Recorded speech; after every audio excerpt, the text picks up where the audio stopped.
శాంతి ఆత్మిక దైవీ పరివారమునకు బాపూజీ దశరథ్ భాయ్ పటేల్ తెలుగు ఛానల్ ద్వారా ఈరోజు మీ ముందు మరికొత్త టాపిక్ని తీసుకొని వచ్చాము. స్థూల సూక్ష్మ కారణ శరీరాలు అంటే ఏంటి, అవి ఎలా తయారవుతాయి, స్థూల శరీరము, సూక్ష్మ శరీరము, కారణ శరీరాల గురించి ఆధ్యాత్మిక మార్గంలో చాలా రకాలుగా మీరు ఇంతవరకు విని ఉండవచ్చు. ఇప్పుడు బేహద్దు దివ్య జ్ఞానంలో ఏ విధంగా ఉందో తెలుసుకుందాము. స్థూల శరీరంలో పంచతత్వాలు ఉంటాయి, ఇది అందరికీ తెలిసిందే. సూక్ష్మ శరీరంలో 3 స్థూల సూక్ష్మ తత్వాలు ఉంటాయి. కారణ శరీరము 3 పరమతత్వాలతో ఉంటుంది. పరమతత్వము అంటే కాస్మిక శక్తి, కాస్మిక శక్తి అంటే చైతన్య శక్తి. కారణ శరీరము సూక్ష్మ శరీరాన్ని నడిపిస్తూ ఉంటుంది, సూక్ష్మ శరీరము స్థూల శరీరాన్ని నడిపిస్తూ ఉంటుంది. అయితే కారణ శరీరంలో 7 శరీరాలు ఉన్నాయి. ఇంకా లోపల కంటికి కనిపించకుండా సూక్ష్మమైన చైతన్య శక్తుల రూపంలో 7 రంగుల కాస్మిక్ పవర్స్ ఇవి. వాయుమండలంలో ఉన్న కాస్మిక శక్తి ఆటోమేటిక్గా కారణ శరీరంలోకి వెళ్తూ ఉంటుంది. మరి ఈ కారణ శరీరం సూక్ష్మ శరీరాన్ని నడిపిస్తుంది ఈ శక్తితోటి. ఈ సూక్ష్మ శరీరం స్థూల శరీరాన్ని సూక్ష్మ శక్తితోటి నడిపిస్తూ ఉంటుంది. ఎప్పుడైతే కారణ శరీరంలో పరమతత్వాల శక్తి తక్కువైతుందో అప్పుడు తత్వాల్లో అలజడి మొదలవుతుంది. పరమ ఆకాశ తత్వం ఇన్బ్యాలెన్స్డ్ అవ్వటం వల్ల ఆత్మలో పవర్ తక్కువవుతుంది. ఆత్మ స్వరూపం అంటేనే పరమ ఆకాశతత్వము, పరమ వాయుతత్వము, పరమ అగ్నితత్వంతో కూడిన రూపం. ఆత్మ అంటే ఏదో బిందువు అని, అతి సూక్ష్మాతి సూక్ష్మమైనటువంటి ఏదో జ్యోతి అని మామూలుగా మనం అనుకుంటూ ఉంటాం. ఇక్కడ ఆత్మ అంటే లైట్, ఆత్మ అంటే స్పిరిట్, ఆత్మ అంటే బ్రహ్మస్వరూపం. ఇది పరమ లైట్ తోటి తయారయ్యబడింది. ప్రకాశం యొక్క శక్తి ఎప్పుడైతే ఆత్మకు తక్కువ అవుతూ ఉంటుందో పరమతత్వాలు దాని లోపల జొరబడతాయి. ఇంతవరకు మనం దేహాల రచన గురించి, సృష్టి రచన గురించి ఎంతోమంది ద్వారా విన్నాం. కానీ మరి ఆత్మ యొక్క రచన ఎప్పుడు జరిగింది, ఏ యొక్క తత్వంతో, ఏ ఎనర్జీతోటి ఆత్మ క్రియేట్ అవ్వబడుతుంది అనేది ఇది బ్రహ్మ రహస్యం. పరబ్రహ్మ పరమేశ్వరుడే దీని యొక్క రహస్యాన్ని చెప్తూ ఉన్నారు. విశ్వపరివర్తక ఈశ్వరీయ విశ్వవిద్యాలయంలో ఆత్మ అంటే లైట్, బ్రహ్మస్వరూపం. పరం ప్రకాశంతో పరబ్రహ్మ పరమేశ్వరుడు ద్వారా, పరమాత్మ ద్వారా రచయించబడినటువంటి శక్తి ఇది. ప్రకాశం యొక్క శక్తి ఎప్పుడైతే ఆత్మలోపల తక్కువ అవుతూ ఉంటుందో దాని స్థానంలో పరమతత్వాలు జొరబడతాయి.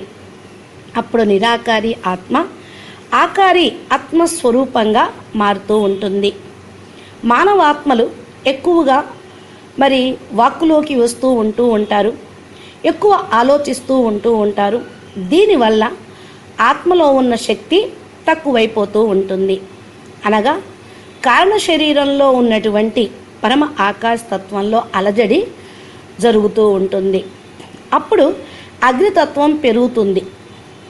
దీనివల్ల దుఃఖము, రోగాలు, బాధలు వస్తూ ఉంటాయి. ఆత్మకు చాలా దగ్గరగా ఉండేది ఆకాశ తత్వం. ఇది దెబ్బతింటే తత్వాలు ఇన్బ్యాలెన్స్డ్ అయిపోతాయి. ఈ అసంతులన వలన సంకల్పాలు అనేక రకాలుగా జరుగుతూ ఉంటాయి మనసు లోపల నుండి. ఆత్మ అంటేనే మన్, బుద్ధి, సంస్కారాలతోటి కూడింది. మనసుతోటి ఆలోచిస్తూ ఉంటుంది. సంకల్పాలకు ఆధారంతోనే కారణ శరీరం తయారవుతూ ఉంటుంది. ఎప్పుడైతే మరి బ్రహ్మపురిలో 50% పరమతత్వాలు, 50% సూక్ష్మతత్వాలు ఏర్పడతాయో అప్పుడు దేవతల లోపల కూడా అక్కడ ఉండేటువంటి ఆత్మల రచనలను కూడా బ్రహ్మాండాలను తయారు చేస్తారు. అనగా ఎప్పుడైతే సూక్ష్మతత్వాలు అగ్నితత్వం ఎక్కువ అవుతుందో కోరిక అనేది వస్తూ ఉంటుంది. వీటిని పాలన చేయుటకు వారి శక్తిని ఉపయోగిస్తూ ఉంటారు. ఒక ఇంటిని కట్టామనుకోండి, ఆ ఇంటిని చూసుకోవటానికి ఎంత మానసిక శక్తిని, ధనశక్తిని, సమయమిక శక్తిని ఉపయోగించాలి. అదేవిధంగా ఈ బ్రహ్మాండాలను తయారు చేసినటువంటి దేవతలు దాన్ని పాలన చేయుటకు వారి యొక్క శక్తిని అన్నిటినీ కూడా ఉపయోగించారు. ఇది వారి ఆత్మశక్తియే. పరమతత్వాల పవరు ఈ విధంగా ఖర్చు అయిపోయినందున కారణ దివ్య శరీరంలో ఉండేటువంటి దేవతలు శరీరదారులుగా సూక్ష్మ దేహాలతోటి వచ్చేశారు. వాటి కోసం ఇంకా వారు సంకల్ప శక్తిని ఉపయోగించడం ద్వారా బలహీన స్థూల తత్వాలు దేహంలో జొరబడ్డాయి. నిరాకారి ఆత్మలు ఆకారీ రూపంలోను, ఆకారీ నుండి స్థూల దేహము లోపల వాళ్ళు పరివర్తన అవ్వటం అనేది ఇప్పుడు జరుగుతూ ఉంది. అలాగే దేవతలే మానవులైనారు. అంటే దివ్య శరీరాలతోటి, దివ్య తత్వాలతోటి ఉండేటువంటి దేవతలు పంచతత్వాల దేహంలోకి వచ్చారు. ఇప్పుడు ప్రపంచం మొత్తంలో కూడా మరి బ్లాక్ కాస్మిక్ ఎనర్జీ, తమో ప్రధానమైనటువంటి శక్తి ఉంది. 1% మాత్రమే గోల్డెన్ కాస్మిక్ శక్తి ఉంది. సాధు సన్యాసులు ఎంత సాధన చేసినా సరే వారికి కూడా ఈ యొక్క వైబ్రేషన్స్ అంటుతూ ఉన్నాయి. అందుకే వాళ్ళు ఇల్లు వాకిలు వదిలేసేసి అడవుల్లో కూర్చొని, గుహల్లో కూర్చొని తపస్సు చేస్తూ ఉన్నారు. ఈ యొక్క కారణ శరీరం లోపల 7 రంగులు కాస్మిక శక్తులు ఉన్నాయి అని అన్నాం కదా. ఇవన్నీ కూడా ముఖ్యమైన 7 గ్రహాల యొక్క క్రియేటర్ల యొక్క శక్తులు. సాధువులు కూడా ఓం అని ధ్వని చేస్తూ ధ్యానం చేస్తూ ఉన్నప్పుడు వారి యొక్క నాభి నుండి కుండలిని శక్తి ఆజ్ఞాచక్రంలోకి అనగా ఆత్మ లోపలికి వెళ్తూ ఉంటుంది. ఇక్కడ ఓం అంటే ఆ ఊమ బ్రహ్మ, విష్ణు, శంకర్లు అని అర్థం. వీళ్ళే త్రిదేవులైనారు. శివుడు వీరి ద్వారా ఈ బ్రహ్మాండం యొక్క రచన, పాలన, సంహరణ యొక్క కార్యక్రమాన్ని చేయిస్తూ ఉన్నారు. అయితే మరి ఇప్పుడు ఈ బ్రహ్మ, విష్ణు, శంకర్లు ఎక్కడ ఉన్నారు? త్రిదేవులు కూడా మానవులైపోయినారు. వీరి దగ్గర కూడా శక్తి లేదు. అందుకనే వీరి దగ్గర నుండి శక్తి రావటం లేదు అని అర్థమవుతూ ఉంది ఆధ్యాత్మికతతోటి. సైన్స్ ప్రకారంగా ఎవరిని జ్ఞాపం చేస్తే వారి నుండి పవర్ రావాలి. మరి దేవతలంతా అయినందున భక్తులు దేవతల్ని పూజిస్తున్నా పవర్ రావటం లేదు. అందుకనే భక్తులందరూ కూడా అవధూతల్ని, మెసెంజర్స్ వెనకాల పరుగులు తీస్తూ ఉన్నారు. వారి నుండి పవర్ వస్తుంది అని హఠయోగాలు, ప్రాణాయామాలు, రకరకాల యోగాలు నేర్చుకుంటూ ఉన్నారు. 2000 సంవత్సరాల నుండి ఇది జరుగుతూనే ఉన్నా ఫలితం లేకపోయింది. ఎందుకని అంటే పూర్వం వాయుమండలంలో సత్వ ప్రధానమైనటువంటి శక్తి కలిగినటువంటి వాతావరణం ఉండేది. ఎందుకని అంటే ఆనాటి మానవులకి కోరికలు కానీ ఆలోచనలు కానీ చాలా తక్కువగా ఉండేవి. కనుక వారు యోగంతో హఠయోగమైన, ప్రాణాయామం చేస్తూ ఉన్నప్పుడు, ఓంకారాన్ని ధ్వని చేస్తూ వాళ్ళు ధ్యానం చేసినప్పుడు సూక్ష్మ శరీరం, కారణ శరీరంలోకి ఆ యొక్క వాతావరణంలో ఉన్న సతోప్రధాన శక్తి, కాస్మిక్ ఎనర్జీ, గోల్డెన్ కాస్మిక శక్తి లోపలికి వెళ్తూ ఉండేది. కానీ ఈనాటి మానవులైనా, సాధు సన్యాసులైనా కోరికలు, ఆలోచనలు ఎక్కువగా పెరిగే కొద్దీ వాటి యొక్క ప్రభావం సూక్ష్మ శరీరం మీద పడుతూ ఉంది. దీనివలన తత్వాలు బలహీనమవుతూ ఉన్నాయి. అప్పుడు స్థూల శరీరం మీద కూడా దాని యొక్క ప్రభావం చూపిస్తూ ఉంది. ఆత్మ యొక్క భావ స్వభావాలు అన్నీ కూడా కారణ సూక్ష్మ శరీరం పైన రికార్డింగ్ అవుతూ ఉంటాయి. ఇవే వికర్మలకు, జన్మలకు కారణమవుతూ ఉన్నాయి. అసలు ఇప్పుడు ఉన్నటువంటి మానవులంతా ఒకప్పుడు దేవతలే. దివ్యలోకంలో నిర్వికారిగా పవిత్రంగా ఉండేవారు. ఆత్మ పరమతత్వాలతోటి పరం సుఖం పరం శాంతిగా ఉండేవాళ్ళు. ఇప్పుడు మానవులై మాయ ప్రపంచంలో రాగద్వేషాలలో ఉండుట వల్ల దుఃఖము అశాంతిగా వారు కూడా ఉన్నారు.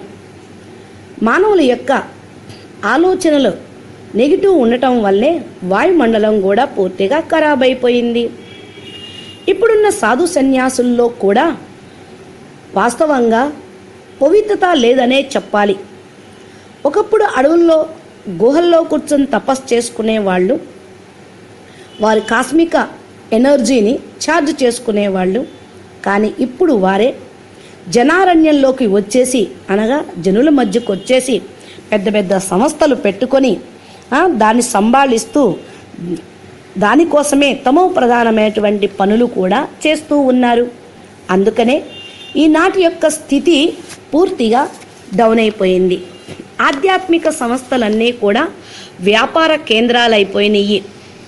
పూర్వం ఋషులు మునులు తపస్సుతోటి సాక్షాత్కారాలను చేసేవాళ్ళు, పూర్తిగా శక్తిని పొందుతూ ఉండేవాళ్ళు. అంతేకాకుండా ఎనర్జీని అందరికీ కూడా ఇస్తూ ఉండేవాళ్ళు. కానీ ఈనాటి మానవులుగా వాళ్ళ నుండి పూర్తిగా ఏమీ పొందలేకపోతూ ఉన్నారు. మీరు సాధు సన్యాసుల యొక్క మార్గం వదిలివేయాలి. ఎందుకు అంటే వాళ్ళని జ్ఞాపం చేస్తే వాళ్ళ దగ్గరున్న నెగిటివ్ అంతా మీకు వస్తూ ఉంది. మీరు ఎవరిని స్మృతి చేస్తే ఫాలో చేస్తే వారి పవరే మీకు వస్తూ ఉంటుంది కదా. ఇక్కడ బేహద్కే బేహద్ ఆల్మైటీ అథారిటీ చెప్తున్నటువంటి రహస్యం, మిమ్మల్ని మీరు ఆత్మ అనుకొని నిరాకారి పరమాత్మను స్మృతి చేస్తే మీ ఆత్మకి పవర్ వస్తుంది. పరమాత్మ పవర్ హౌస్, లైట్ హౌస్. ఆత్మ బిందువే కానీ దానికి కారణ శరీరం, సూక్ష్మ శరీరాలు ఉన్నాయి. ఆత్మకు కారణ శరీరానికి శక్తి కావాలి అంటే నిస్సంకల్ప స్థితి అనేది సాధకులకు ఉండాలి.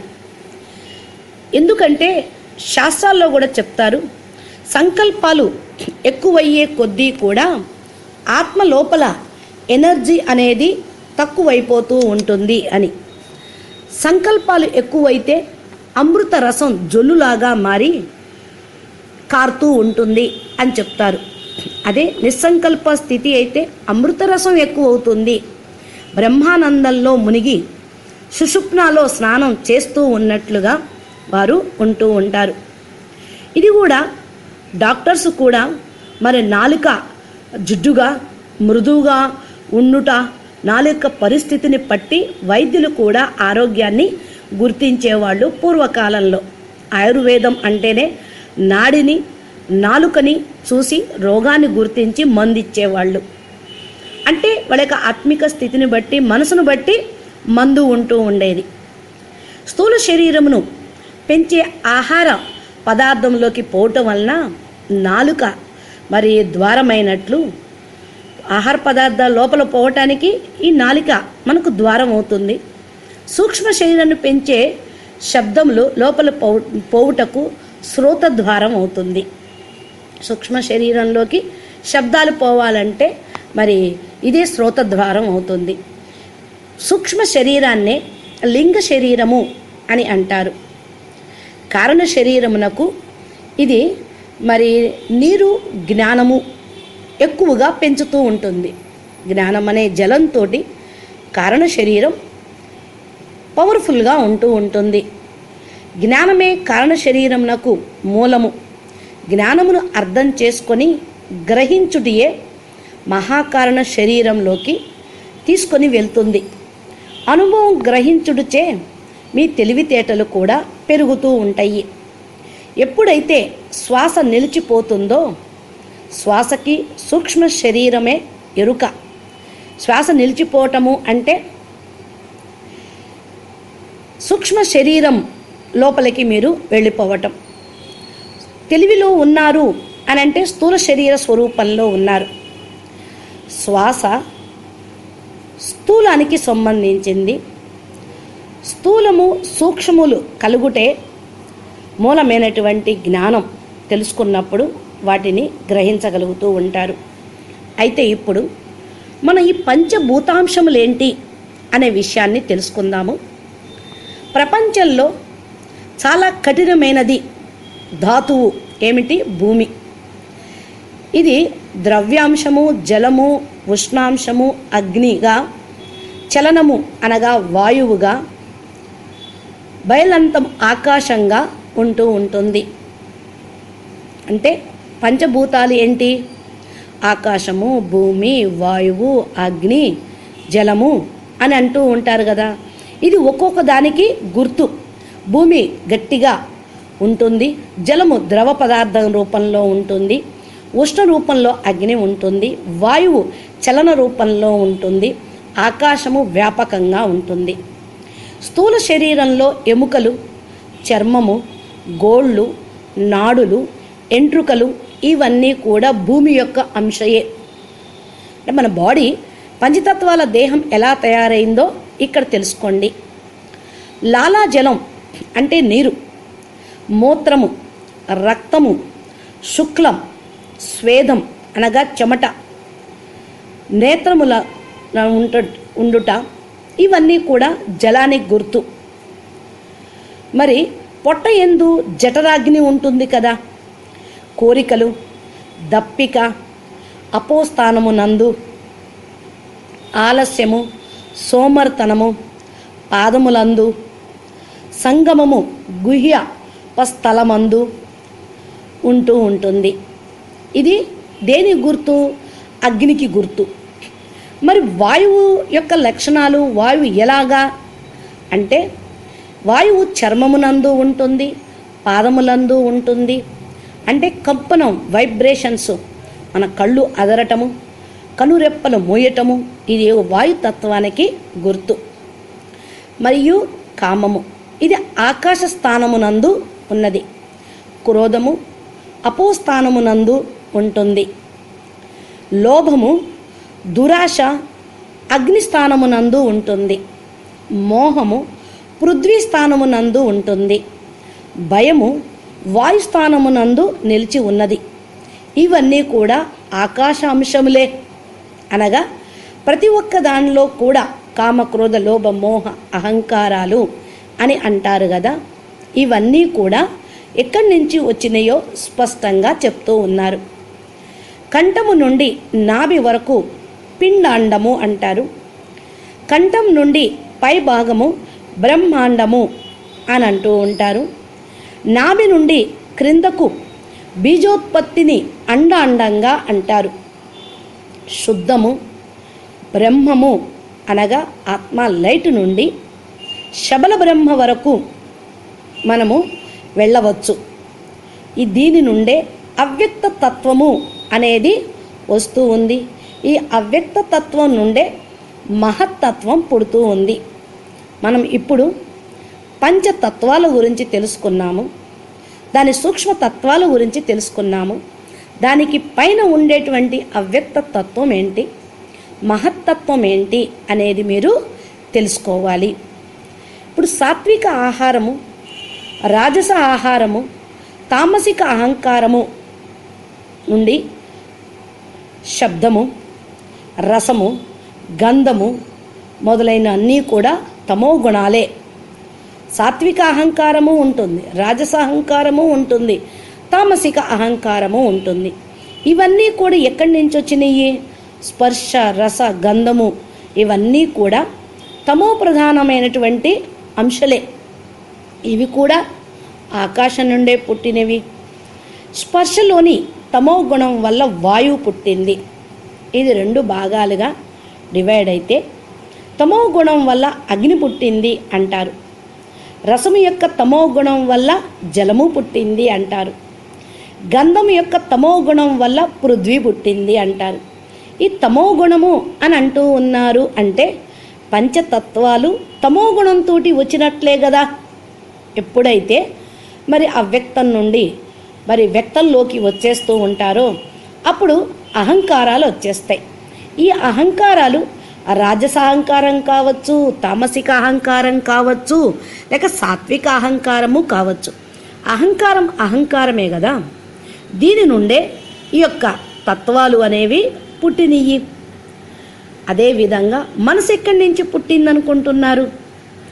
ఆకాశంలోని వాయంశ నుండి మనసు పుట్టింది. ఆకాశంలో అర్ధపరక భాగం నుండి బుద్ధి పుట్టింది. ఆకాశంలోని అర్ధపరక భాగం నుండి చిత్తము, అహంకారం పుట్టింది. ఆకాశం యొక్క అర్ధపరక భాగం నుండి ఆకాశంలోని జ్ఞాత అంటే జ్ఞానము పుట్టింది అని చెప్తారు. ఈ విధంగా ఆకాశంలో నుండే అన్ని తత్వాలు వచ్చినాయి అని చెప్తారు కదా.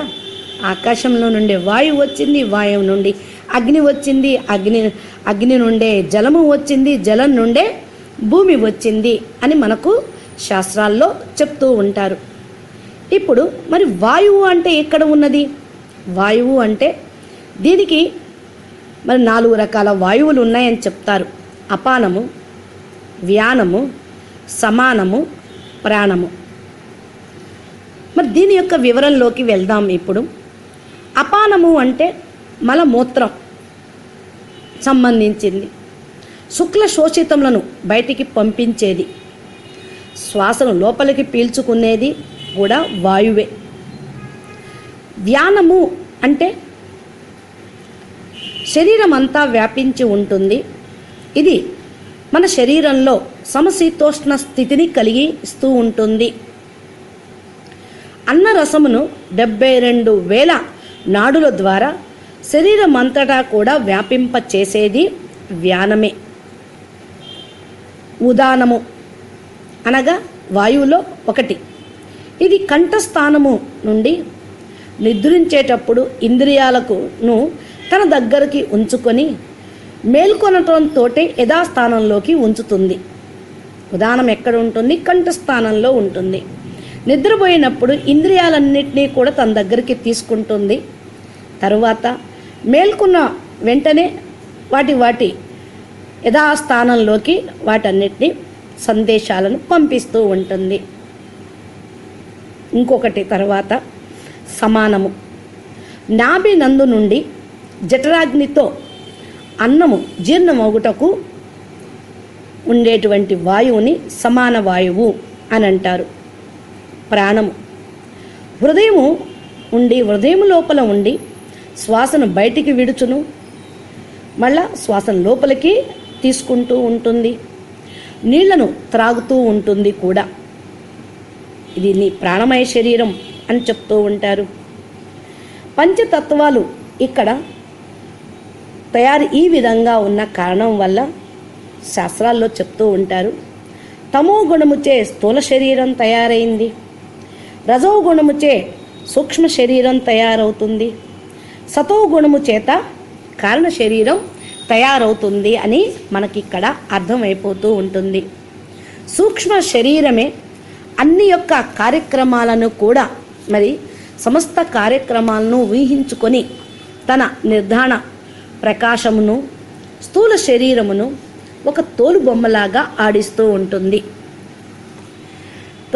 వేదమయమును అనుభవమును కలిగించేది కూడా సూక్ష్మ శరీరమే. సూక్ష్మ శరీరమును ప్రతి మానవునికి కూడా పరమాత్మ ప్రసాదించాడు. మనం దీనిని దుర్వినియోగపరుచుకోక ఉన్నట్లయితే మనం 5 జ్ఞానేంద్రియాలను 5 కర్మేంద్రియాలను చక్కగా ఉపయోగించుకుంటూ ఉంటాము. 5 జ్ఞానేంద్రియాలు 5 కర్మేంద్రియాలు చెవులు, చర్మము, కళ్ళు, నోరు, ముక్కు. 5 ప్రాణవాయువులను అనగా మనసు, బుద్ధి, చిత్తము, అహంకారంతో కూడినదే సూక్ష్మ శరీరం. అయితే మరి మానవులకి ఈ యొక్క శరీరాల యొక్క స్థితి ఎలా ఉంటుంది, ఏ విధంగా వీటిని మనం తెలుసుకోగలము అనేటువంటి విషయం గురించి మనం ఇంకొంచెం తర్వాత ఇలాగా స్థూల సూక్ష్మ శరీరాలు అనగా జీవించినప్పుడు శివుడు, చనిపోయినప్పుడు శవం. ఇదే స్థూల శరీరము, దీని లింగ శరీరము అని అంటూ ఉంటారు. అమృతంలోను ఆయుష్తోనూ ఇది బతుకుతూ ఉంటుంది దేహం. సహస్ర చక్రం నుండి అమృతం ఊరుతున్నందున స్థూల శరీరం అపోస్థానమున అయిపోయినది. బ్రహ్మదేవుడు స్థూల శరీరమును ఇచ్చినందున అపోస్థానమున అయినది. స్వప్న సుషుప్తలో స్థూల శరీరం పడిపోయినను చైతన్యమైన నేను ఉన్నాను. నేను అంటే ఇక్కడ స్థూల శరీరం కాదు, జనన మరణాలున్న స్థూల శరీరంలో కూడా దేవుడు కాడు.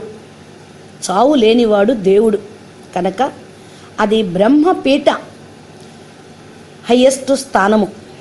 ఎప్పుడైతే మరి దేవుడుగా తయారు కావాలి అని ఎప్పుడైతే మనం నిర్ణయిస్తూ ఉంటామో అదే మరి జీవుడుగా ఉండి దేవుడుగా కావాలనుకుంటారు. నిద్రలో స్థూల శరీరం పడిపోయినను కలవరిస్తూ ఉంటుందే అదే సూక్ష్మ శరీరం. అనగా వినేది, చూసేది, గ్రహించేది, దిగులు పడేది, ధైర్యంను అవుననేది కాదనేది, సర్వ విద్యలు నేర్చుకునేది సూక్ష్మ శరీరమే. విష్ణువు సూక్ష్మ శరీరాన్ని ఇచ్చినవాడు అని అంటారు. బ్రహ్మ ఏ శరీరాన్ని ఇచ్చాడు?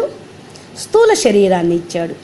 విష్ణువు సూక్ష్మ శరీరాన్ని ఇచ్చినవాడు కనుకనే స్థూల శరీర పోషణ సూక్ష్మ శరీరం పైనే ఉంటూ ఉంది. ఇదే సూక్ష్మ శరీరాన్ని స్థూల శరీరాన్ని పాలన పోషణ చేస్తుంది. అందుకే విష్ణువుని పాలనహార్ అంటారు. ఇది విష్ణు పీఠము. జాగ్రత్త అవస్థలో సూక్ష్మ శరీరం తీవ్రంగా మేలుకుంటుంది. స్వప్నంలో మసకగా ఉంటూ తారట్లాడుతూ ఉంటుంది. గాఢ నిద్రలో జడమై పడిపోతూ ఉంటుంది. కనుక సూక్ష్మ శరీరం కూడా దేవుడు కాదు. మనం ఏం కావాలి? ఇప్పుడు దేవుడు కావాలనుకుంటున్నాం. కాబట్టి ఆత్మసో పరమాత్మ కావాలి అంటే మనం ఇంకా గుప్తమైనటువంటి విషయాలు తెలుసుకుందాం. సూక్ష్మ శరీరం కూడా నేను కాదు. మరి మనమెవరం? దేవునిలో నేనున్నాను, నీలో దేవుడున్నాడు. దేవునిలో నేనున్నాను, నాలో దేవుడున్నాడు. అనగా దేవుని ద్వారా, పరమాత్మ ద్వారా మనం రచించబడ్డాము. పరమాత్మని యొక్క అంశ నాలో ఉన్నది. దేవునికి నాకు ఒక అంగుళం కూడా దూరం లేదు అనుకున్నప్పుడు దేవుణ్ణి చూసేదే జ్ఞాన నేత్రం. దివ్య నేత్రంతో మనలో ఉన్న దేవుణ్ణి చూడగలుగుతూ ఉంటాము. తెలుసుకోకపోతే అది అజ్ఞానం, తెలుసుకుంటే జ్ఞానం. జ్ఞానయుతమైనటువంటి స్వస్వరూపమే కారణ శరీరం. కారణ శరీరమును రుద్రుడు ఇచ్చాడు అని అంటారు. కనుక అగ్ని యొక్క గుణము కారణ శరీరంలో ఉంటుంది. దేవుడు శివుడు చైతన్యం కనుక కారణ శరీరం చైతన్య స్వరూపంగా ఉంటుంది. ఈ స్థూల సూక్ష్మ కారణ శరీరములు బ్రహ్మ, విష్ణు, రుద్ర పీఠాలు కనుక ఇవి కూడా నశ్వరమయ్యేయే. ఈ మూడింటికి అతీతమైనటువంటి శక్తి ఏదైతే మీ దగ్గర ఉన్నదో అది మీరు ఆత్మ, బ్రహ్మ స్వరూపం, లైట్ స్వరూపం. దేవుణ్ణి తెలుసుకుంటే అజ్ఞానం, అవిద్య అనేది పోతుంది. అనగా నేను పరమాత్మ స్వరూపాన్ని తెలుసుకోవటం ద్వారా అజ్ఞానము, అవిద్య తొలగిపోతుంది. అదే మహాకారణం, మహా పూజనీయం. ఇదే దేవుని పూజకు కారణమవుతుంది. దేవుని చైతన్యం ప్రతిబింబమే తెలివి. పరమాత్మ యొక్క ప్రతిబింబమే తెలివి. పరబ్రహ్మమునకు తెలివి, పరబ్రహ్మ మనకు తెలివిని ఇచ్చాడు. అంటే ఆత్మ రచన చేసినప్పుడు పరబ్రహ్మ పరమేశ్వరుడు యొక్క పవరు మన లోపలికి వస్తూ ఉంది. అది ఆయన ఇచ్చినటువంటి జ్ఞానము, తెలివి, లైట్. తెలివిలో ప్రపంచ జ్ఞానము వృద్ధి అవుతూ ఉంటుంది. అనగా నిన్ను నువ్వు తెలుసుకుంటే అన్నిటినీ తెలుసుకున్నట్టే అనేటువంటి సూక్తి ఉండేది. ఆత్మ అని తెలుసుకుంటే, ఆత్మ అనేది యూనివర్స్, అందరిలో ఉంది, అంతా ఉంది అనుకున్నప్పుడు ప్రపంచ జ్ఞానం నీ లోపల వృద్ధి అవుతూ ఉంటుంది. చైతన్య ప్రతిబింబమైన తెలివి మీ స్వస్వరూపము ఒక ప్రకాశము.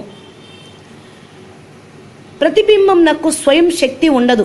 అయితే ఈ ఆత్మ కొద్ది కాలం జనుమరణ చక్రంలోకి వచ్చి దేహము దేహ సంబంధాల్లోకి స్థూల పదార్థాల్లోకి దిగిపోయినప్పుడు ఆత్మ పవర్ కోల్పోతుంది.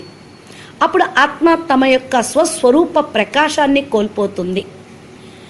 ఈ ప్రతిబింబం స్వస్వరూపం శక్తిని కోల్పోయినప్పుడు తెలివి ఎరుక వారి వద్ద ఉన్నా కూడా దాన్ని తెలుసుకోలేకపోతున్నారు. అందుకే మేము దేవుడం కాదు, జీవుళ్ళమని, సాధారణ మానవులని, పతితాత్మలు అని భక్తి చేస్తూ ఉంటారు. మనం నిద్రించుచున్నప్పుడు కూడా శ్వాస ఆడుతూనే ఉంటుంది కదా, అంటే మనలో పరమాత్మ ఆడించుచున్నాడనే కదా. దీన్ని గుర్తించి స్మరించినచో మనకు ఆనందము అనేటువంటి అమృతము మన దగ్గరికి వస్తూ ఉంది. దాన్ని యోగంతో స్మృతితో దాన్ని వృద్ధి చేసుకుంటూ ఉంటే ఎక్కువ అవుతూ ఉంటుంది. బ్రహ్మానందామృతం అనుభవించేటువంటి వారు దేహమును మరిచి తన్మయత్వంలో మనసు లీనమైపోతూ ఉంటుంది. ఇట్టి బ్రహ్మానందమును పొందుటయే దైవ దర్శనం పొందుట. ఈ ఆనందం యొక్క అనుభవమే కైవల్యము. మనలోని బ్రహ్మానందమే మనలోని ఆత్మ. అందరిలోనూ ఆత్మ ఉంది. ఇది పరమాత్మ అంశయే కనుక అంతటా పరమాత్మ, అందరిలోనూ పరమాత్మ అంశ ఉన్నది. యూనివర్సల్గా ఆత్మ ఉన్నది. ఆత్మ పరమాత్మయే కలిసి ఒకే బ్రహ్మము, ప్రకాశము, అదే పరబ్రహ్మము అవుతూ ఉంటుంది. మనిషి చుట్టూ ఆరా వ్యాపించి ఉంటుంది కనుక పుణ్యపురుషులకి, యోగులకి, మహనీయులకు ఇది చాలా దూరం వ్యాపించి ఉంటుంది. మన భౌతిక శరీరంతో పాటు 6 శరీరాలు ఉన్నాయి. అవి స్థూల శరీరము, సూక్ష్మ శరీరము అనగా ఎథరిక్ బాడీ, మనోమయ శరీరం అనగా మెంటల్ బాడీ, భావనా శరీరం అనగా ఎమోషనల్ బాడీ, స్పిరిచువల్ బాడీ అనగా ఆధ్యాత్మిక శరీరము, యాస్ట్రల్ బాడీ ఇది క్యాజువల్ బాడీ కారణ శరీరము, ఇంకోటి ఉంది. ఇలాగా మన ఈ శరీరాలతో పాటు మన లోపలే ఛార్జ్ అవుతూ ఉంటాయి. ఎప్పుడైతే ఒక వ్యాధి బయటపడటానికి ముందు అది మూలంగా సూక్ష్మ శరీరంలో, మనోమయ శరీరంలో ఉంటుంది. అందుకనే డాక్టర్స్ రోగాలన్నిటికీ కారణం మానసిక టెన్షన్లు అని అంటూ ఉన్నారు. అనగా మనసు లోపల మనోమయ శరీరంలో చింత, బాధ, పరేషాన్ ఉండటం వల్ల ఇలా రోగాలు అవి వస్తున్నాయి అని చెప్తున్నారు. శరీరమునకు 7-8 అంగుళాల దూరం దాకా సూక్ష్మ శరీరం వ్యాపించి ఉంటుంది. నెగిటివ్ ప్రకంపనాల నుండి మన శరీరాన్ని అది రక్షిస్తూ ఉంటుంది. మన శరీరంలోని 7 ప్రధాన చక్రాలు ఈ సూక్ష్మ శరీరంలోనే ఉంటూ ఉంటాయి. మనోమయ శరీరం దేహానికి కొన్ని అడుగుల దూరం దాకా వ్యాపించి ఉంటుంది. మన ఆలోచనలన్నీ ఇక్కడే ఆవిర్భవిస్తూ ఉంటాయి. సూక్ష్మ శరీరం ద్వారా దేహానికి అవి చేరుతూ ఉంటాయి. ఇవి అపసవ్య తత్వం దేహం పైన మన సూక్ష్మ శరీరం ద్వారా దేహానికి చేరుతూ ఉంటాయి పైన. అయితే ఇది మనసు పైన ఒత్తిడిని కూడా తీసుకొని వస్తూ ఉంటుంది. అవి కణాలలో వ్యాధి నిరోధక శక్తిని నిర్వీర్యం చేస్తే అది రోగం రూపంలో వ్యాప్తి చేస్తూ ఉంటుంది. భౌతిక శరీరం ఏ విధంగా రజవీర్య సంయోగంతో ఉత్పన్నం అవుతుందో అదేవిధంగా రసదేహం కూడా శివశక్తి సామర్థ్యంతో ఉత్పన్నం అవుతుంది. ఈ రెండు లయం అయిన తర్వాత రెండిటి మధ్య సౌమ్యం ఏర్పడుతుంది. దేహసిద్ధి యొక్క ఫలంతో అమరదేహం ప్రాప్తిస్తూ ఉంటుంది. అప్పుడు కాలు నుండి రక్షించబడుతూ ఉంటారు. అనగా కాలుని జయించిన వాళ్ళుగా కాగలుగుతారు.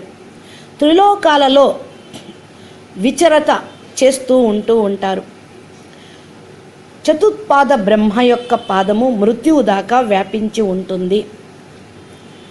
అన్య త్రిపాదాలు అనగా అమృత దివి ఇవి మృత్యుహీనమైనవి. అయితే దివ్యం, అవి స్వమహిమలో విరాజమానమై ఉన్నాయి. బ్రహ్మ తత్వంలోకి ఏకమగుటకు ఏకమాత్రం గమ్యమే ఇది. మనమందరం బ్రహ్మతత్వంలో ఏకమవ్వాలి అని అంటే అమృత తత్వంలోకి వెళ్ళాలి.